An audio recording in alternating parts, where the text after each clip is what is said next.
I'm finding out what happened to the friend I haven't seen since high school. For pretty much as long as I can remember, I've had insomnia. I remember being a little kid, like 4 or 5, and sitting up in the middle of the night listening to my little cassette radio. As I got older, that became routine for me. I would lay awake for an hour or two, long enough to know sleep wasn't coming anytime soon. Then I would get up and look for something quiet to do. Sometimes I would listen to a cassette tape, sometimes I would read, sometimes I would play with my toys. I preferred to read typically, or listen to tapes, and usually around 3 or 4 in the morning I would finally drift off to sleep, then wake up a few hours later to go to work or school when I was younger. As I got older, I tried all sorts of things to sleep. If there's a home remedy or over-the-counter sleep medication, I've tried it. They work for a little while, then the insomnia slowly takes over. I've tried most of the ones that have to be prescribed too, and while they come with worse side effects, they end up the same way as the other remedies. First, it's just lying in bed with my eyes closed for longer than usual. Then it's tossing and turning for a while before sleep finally comes for me. Then, within a few days or weeks, I'm back to staring at my dark ceiling, wishing sleep would come for me. I've tried rotating the remedies and medications. One night of chamomile tea, one night of melatonin supplements, one night with Benadryl, hello Hatman. But even that doesn't work, or doesn't work very well, or doesn't work for very long. The only thing that has ever worked consistently is the, devil's lettuce, and I prefer not to overuse that one. So on nights before a big meeting or project at work, I smoke a little and pass out nice and early. But the rest of the time, I'm staring at my ceiling, reading a book, listening to a podcast, or playing around on my phone. And yes, I've tried putting my phone in another room an hour before bedtime. That doesn't help either. If there's a remedy for insomnia, I've tried it. And if some shaman in the mountains or wherever says they found a new one, I try it.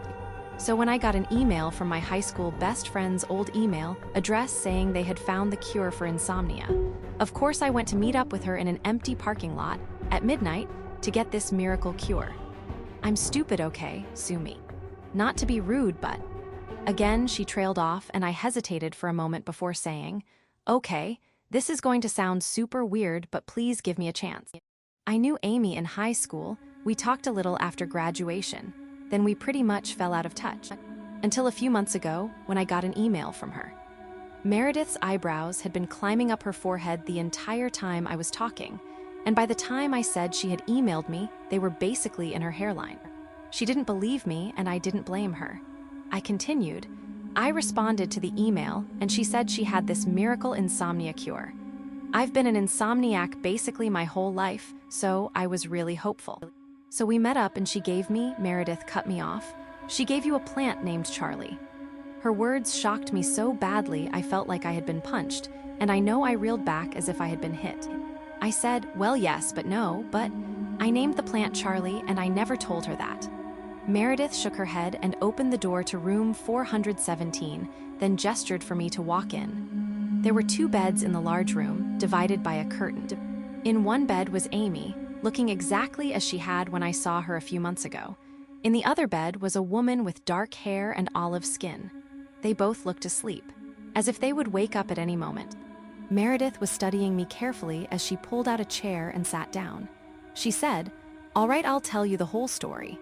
Amy got in a car wreck right before she left for the study abroad program. She suffered a TBI and developed pretty severe insomnia. When she came back from Italy, Cammy, here she gestured to the pretty olive-skinned woman, wasn't the only thing she brought back with her. They also had this plant they called Charlie. I never got a good explanation on where it came from, but it was really beautiful. It was clearly their prized possession too. It sat on the mantle in their home, the place of honor you might call it. All she would tell me was that Charlie helped her sleep better. To be fair, I haven't seen this person in quite a while, but we were best friends for like 8 years before we fell out of touch. She knew all about my insomnia. It actually made a lot of sense that she would reach out to me after finding a miracle cure. She explained the whole process to me and offered me some of the flowers in case I ever needed help sleeping. I had a strange feeling about it though, so I said no.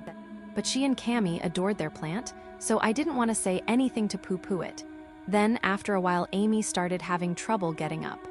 She was sleeping longer. She and Cammy were fighting a lot, so I thought she was just depressed. I wrote it off as normal. I didn't. Meredith sniffled. There was clearly still a lot of regret there. She went on, then I got that call from Cammy. She kept saying something about Amy not doing it right. She kept talking about Charlie, but I didn't understand what she was talking about, so I didn't really absorb it. Amy was in the hospital in a coma for 2 months before Cammy joined her. I don't know what happened. We cleared out their home and sold it when doctors said they didn't think the two of them would wake up anytime soon. I didn't see the plant, and I didn't even think about it. Until now. At some point during her story, I had collapsed into the chair next to her, and I was just staring at Amy and the other woman. Finally, I managed to say, Amy didn't come out in high school. Meredith shook her head. Right, she came out to me while she was abroad. I think she was scared to come out until she really knew for sure. I took a deep breath. I never knew she was gay. But when I saw her a few weeks ago, she told me she had gotten married. I don't remember her saying what her wife's name was, but she told me she was married to a woman she had met in college. Meredith leaned towards me. Her voice came out in a scared whisper. I dream about her all the time. Dreams where she's holding Charlie and begging me to take him. She tells me how much she and Cammy miss me, and she begs me to join her. Tears were forming in her eyes. The dreams had clearly been very hard on her. People say desperation is the most dangerous emotion, and after a lifetime of being desperate for a good night's sleep, I can agree with that. She grabbed my wrist, and I was shocked by how strong her grip was. She studied my eyes intensely. The dreams stopped in September. Something in my chest, some little shred of hope that this was all just craziness with a reasonable explanation, melted into a pool of terror. I whispered back, I saw Amy in September. Meredith nodded sadly.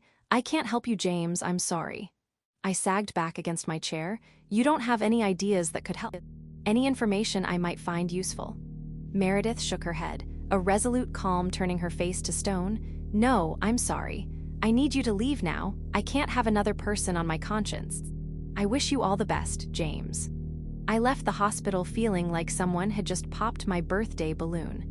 I felt like I now understood just enough to understand that this was insane and I have no idea what's going on. I wish I had a better resolution, but I don't. I'm still watering Charlie faithfully every day, still dreaming about him when I use the petals, but I feel trapped.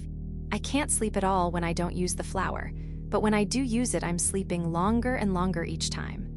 I hope I'm wrong, but I think I'll be joining Cammy and Amy before too long. So I get to this parking lot. It used to be a Borders bookstore back in the olden days, and right there is my old best friend in the same car she drove in high school. I'll admit that seemed weird to me, but hey, maybe she just really loved that car, right? It was in good condition back then, a 2005 Subaru, and still looked to be in good condition when I saw her that night. I wrote off all the weirdness because I'm desperate. You try going your whole life without consistently getting a good night of sleep, and then tell me you wouldn't go to an abandoned parking lot in the dead of night for a miracle cure. I want to sleep normally, without having to switch to a new drug every week, without having to take those horrible sleeping pills my doctor prescribed that make me feel even worse when I wake up. So I got there, parked my car next to hers, got out and gave her a big hug. She had gotten married sometime in the last 20 years and showed me her ring, then talked about her wife. I'd had a little crush on her our freshman year, and she hadn't come out as gay in high school, so that was a bit of a surprise in that. Oh wow, people are more complicated than you realize, kind of a way. I told her what I've been up to since high school, working as an electrician and picking up a bunch of hobbies to keep myself entertained on sleepless nights. When I brought that up, she grinned and said, "Come here, you have no idea how great this is going to be." She opened her trunk, and sitting there in the middle was a medium-sized flower pot. There was a plant growing in it, and I could see the beginning of flower buds that were just starting to unfold. I stared at her, shock and probably a bit of betrayal on my face, and said, "Amy, that's a plant, just a flower from the looks of it. If you're going to tell me to make tea, I've tried every single sleep tea that exists." She nodded excitedly, totally skipping my frustration. "Not just any plant, James. That's a variation of the moonflower. It's been crossbred with a blue pea butterfly flower." You probably don't care about all the scientific bits and pieces, but basically this is going to make you sleep and forget you ever had insomnia." I stared at her again, trying to find the words to explain my disappointment. Finally, I said, "How?" She pulled a little plastic sandwich bag out of her purse and showed me some silvery blue flower petals and said, "Once the flowers start blooming, remove one at a time and dry them by hanging them upside down in a dry place. Once they're dry, grind the petals into a powder and sprinkle that powder all over your pillow." I cut in, "My pillow? I don't make tea or something?" She laughed. "Nope. Just sprinkle the dust on your pillow whenever you can't sleep, and then water it every single day. No slacking, you have to remember to water it or it won't work." I chuckled. I'd been put on ADHD medications our senior year and could never actually remember to take them, so I'd started selling them to rich kids instead. When my mom found out, she was really mad and grounded me for a few days, which I thought was weird. I had been expecting a few months if I got caught, but apparently she told my dad she was actually kind of impressed. Anyway, Amy must have remembered that story with the mischievous look she gave me. I won't lie, I felt weird about the whole thing. A flower I'd never heard of was supposed to cure my insomnia. I asked, "If this flower is so amazing, why isn't everyone using it?" Amy shrugged. "The best-kept secrets hide in plain sight, right?" I lifted an eyebrow. "I guess." She smiled again and gestured to the flower. "Since we're old friends, I won't charge you what I normally would for this. Typically, I charge people a few hundred for one of these, especially with how close it is to blooming, but I'll sell it to you for just $100. You want it?" To be honest, if she hadn't charged me, I would have walked away without the flower. The whole thing felt really suspicious to me, but when she said she charged for the plants, it made me feel better. I guess I thought if she had ulterior motives, she would give it to me for free, but charging me made it seem more like a legitimate business deal. I got an image in my head of her selling these plants on Etsy or some other online retailer, and it calmed me slightly. She was always the girl who did bake sales and lemonade stands, so this too just fit in with what I knew about her. I pulled out my wallet, gave her the wad of 20s I keep in there just in case, and put the plant in the backseat of my car. She grinned again, said she hoped it would work for me, and then told me to water it every day when I woke up, and she would email the other instructions in a few days since it wouldn't bloom for a while anyway. Before she got in her car, she said, "I suggest keeping it on your nightstand. Maybe it's the placebo effect, but I feel like it works better when you keep it in the same room where you sleep." I was unlocking my car when she said that, and I stopped. "What about pollinating? Doesn't it need to be outside to bloom?" I wasn't great with plants, but my mom loved them, and I'd learned a little here and there from her. I had a vague understanding that flowering plants needed to be pollinated by some type of bug in order to really grow. Apparently, there's a tree or something that's so old it's pollinated by beetles because it evolved before bees. But plants were my mom's hyperfixation, not mine. But instead she said, they self-pollinate. Again, I won't bore you with the specifics, but trust me, I know what I'm talking about. I've been working with this plant for a long time now. So I did. I trusted her and I took the plant home with me. I set it on my nightstand, watered it, and laid down. Obviously, I didn't notice any changes right away. I watered the plant faithfully, watching the slow progress it made as it climbed steadily towards my ceiling. I found myself fascinated by the plant, watching it when I couldn't sleep, entranced by the way it slowly wound and curved its way up. There were a few times where I found myself thinking that at least I had something new to do while I was lying awake, even if this silly plant never helped me sleep. Finally, after I think a few weeks or maybe a month or two, I wasn't paying super close attention, I got my first bloom. To be honest, I didn't want to pluck it. It was like a combination between a crocus, an iris, and a magnolia blossom. The petals were silver at the center of the plant, stretching out into a midnight blue that took my breath away, and they almost seemed to sigh out of the plant, like a puff of mist on a clear winter night. I was afraid if I got too close, if I so much as breathed on it too hard, it would disappear. I hesitated to pluck it for a few days, but I finally gave in. I had been looking up the proper way to dry and store herbs, and I had ordered a little enclosed rack just for that purpose. I hung the bloom up on the drying rack, went to work, and forgot about it. ADHD, what can I say, until the next bloom appeared on the plant. When the next bloom unfurled, I remembered I had one drying and ran into my kitchen. There it was, dry and ready to be used. I rubbed one of the dried petals between my hands, over top of my pillow, until a fine blue dust slowly shimmered into existence on the white pillowcase. It was only 8 at that point, so I got up, did some chores, and went back after a few hours. Shortly after 10, I laid down and nothing. I laid down. There was no magical sensation of sleep, no sudden drowsiness. I was just laying on my pillow. And then it was morning. I don't remember falling asleep. I don't remember dreaming. It was like all the time from 10 p.m. to 7 a.m. was just snipped away. In some ways, it was really nice, better than laying awake all night wishing for sleep anyway. I can't say I felt particularly rested that first night, more disoriented than anything else. But I'm pretty used to that feeling, so I went about my day as normal.